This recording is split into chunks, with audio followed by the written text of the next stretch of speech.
Exercise 12.2 question number 5 क्या है देखिए। A rhombus shape field has green grass. एक रोम्बस है जो कि ग्रीन ग्रास का क्या है, फील्ड है, ठीक है ना।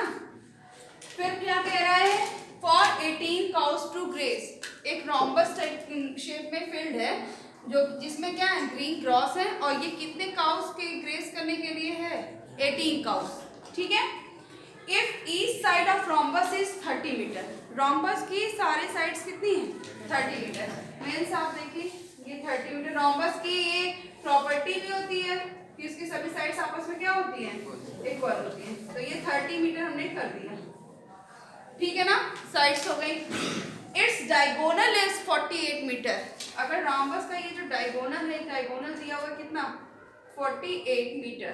तो क्या है, how much area of grass field will each cow be getting. Total ये जो फील्ड है रोम्बस के शेप में, वो कितने काउस के लिए है, 18 काउस के लिए। अब क्वेश्चन में पूछा ये क्या है, how much area of grass field will each cow be getting. जब ये पूरा 18 के लिए, तो एक काउ कितना एरिया मतलब ग्रेस करेगी, कितना चरेगी ये ना। तो हम फर्स्टली क्या करेंगे, ये जो एरिया है, ये फील्ड है, इसका पूरा हम क्या करते हैं, एरिया निकालते हैं। और एरिया निकालने के बाद ये टोटल फील्ड कितने काउस के लिए, 18 डिवाइड कर देंगे तो 1 काउ के लिए एरिया हमको मिल जाएगा। करेंगे कैसे, देखिए अब हमारे पास क्वेश्चन ये होता है कि हम इसका एरिया निकालें कैसे। तो ये रोम्बस को हमने ये कंसीडर कर लिया, ए बी सी डी, ठीक है ना, कर दिया। अब यहाँ पे देखो, जब ये साइड्स क्या है, सेम है, और ये देखो दो ट्रायंगल बन गए, एक फर्स्ट पोर्शन है और ये सेकंड, ए बी डी और बी डी सी। तो जो इस ट्रायंगल का एरिया होगा सेम वो इस ट्रायंगल का भी एरिया होगा। तो हम क्या करेंगे, सॉल्यूशन में ध्यान से देखिएगा, लिखेंगे area of a rhombus shaped field, a rhombus shaped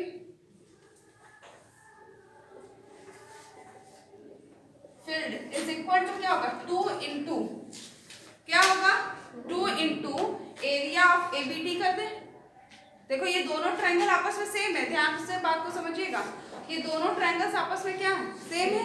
अगर एक का एरिया निकाल के 2 का मल्टीप्लाई कर देंगे तो एरिया ऑफ रोम्बस मिल जाएगा, रोम्बस फील्ड। हाँ, तो area 2 into area of triangle ABD कर दिया, ठीक है, कर दिया ना, ए बी डी। अब देखिए साइड्स ऑफ ट्रायंगल हम पहले लिखते हैं, given sides of triangle are, sides A equal to कितना हो जाएगा, 30 मीटर, बी इक्वल टू कितना हो गया, 30 मीटर। देखो इसको ए कंसीडर कर लिया, ये बी, और इसको क्या कंसीडर कर लिया, सी। सी इक्वल टू कितना हो गया, 48 मीटर।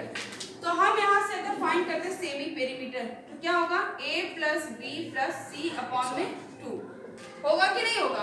तो a की वैल्यू क्या है, अब देखिए सबको साथ में लिखते हैं और यूनिट हम क्या करेंगे, अलग से लिख देंगे, 48 मीटर अपॉन में 2, ठीक है।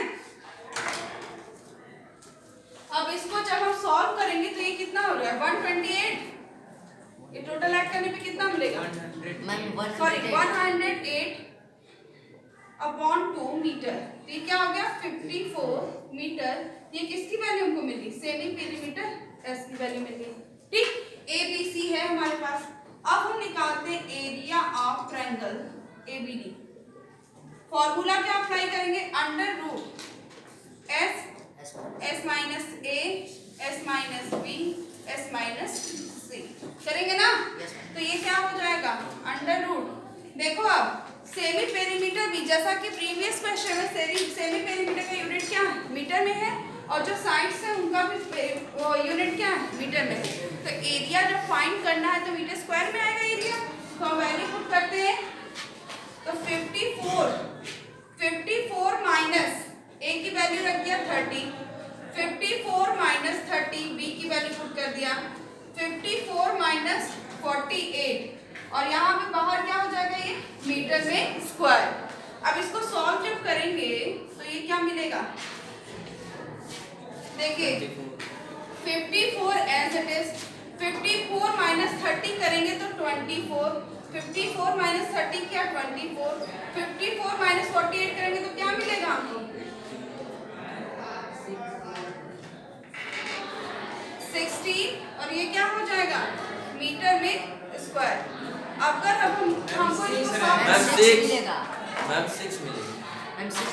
हाँ सॉरी ये 6 होगा, ठीक है ना, मीटर स्क्वायर। ठीक, अब इसके बाद इसको हम जब सॉल्व करेंगे ध्यान से देखिएगा, 54 है यहाँ पे, 24, 24 और ये 6 है, तो ये 54 को क्या क्या लिख सकते हैं 9 into 6 लिख देते हैं, 9 into 6।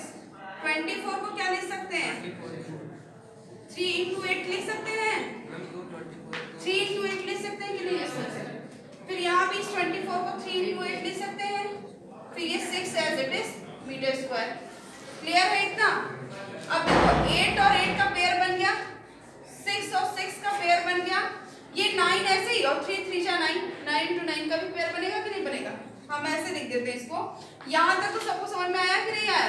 अब इसके बाद जब इसको सॉल्व करेंगे तो लिख सकते हैं 9 into, अब ये 3 into 3 क्या हो जाएगा 9, तो 9 into 9, 8 into 8, 6 into 6 metre square हो गया ना। तो ये क्या हो जाएगा देखो, इसको सॉल्व करते हैं तो मिला क्या 9 into 8 into 6 मीटर स्क्वायर, ये बाहर आ गया क्योंकि देखो 9 की भी पेयरिंग, 8 की भी पेयरिंग, 6 की भी पेयरिंग, क्या कितना आ जाएगा मल्टीप्लाई करने से 432 मीटर स्क्वायर, ये आ गया। तो एरिया ऑफ ट्रायंगल एबीडी हमने निकाल दिया। अब हमें निकालना क्या है area of rhombus shape field. अब हम निकालेंगे area of rhombus, area of rhombus shape field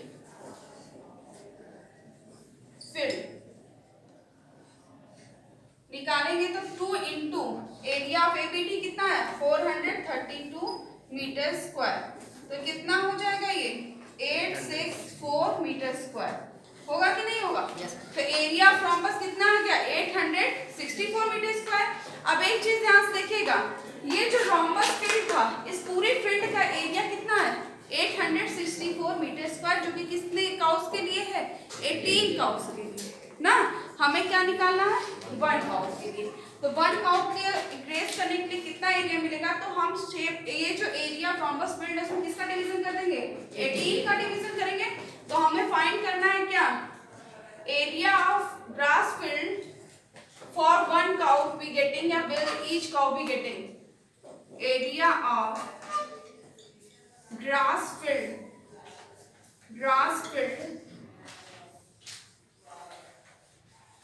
will each cow be getting